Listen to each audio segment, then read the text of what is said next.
Hey there, if you're ever gone by new construction, you'll see that when the framing takes place, the finishing touches to the framing itself, you'll see big pieces of boards on the exterior before the actual siding goes on.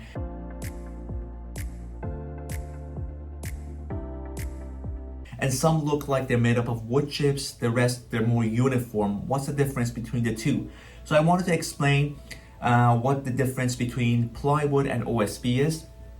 OSB is the wood chip look-alike exterior, and they are made up of, again, as I mentioned, chips of wood that are hard and soft, glued together, whereas plywood is layers of wood glued together.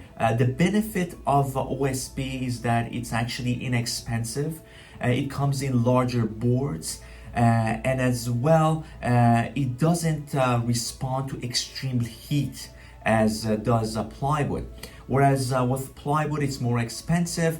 Rather, if you apply screws and nails to it, it will hold it much tighter than OSB. And again, being more expensive, comes in smaller boards. But plywood are again, and it comes to an issue where there's extreme heat and extreme humidity, where the delamination happens with plywood. So depending on your budget and what time of year you're actually building, perhaps plywood would be ideal. If it's not under extreme weather circumstance wise, plywood would be ideal. But if you're going on budget and you're perhaps dealing with extreme weathers, OSB would be a way to go. There are other forms of exteriors as well we'll talk about in the upcoming videos, but I wanted to discuss these two and differentiate between OSB and plywood.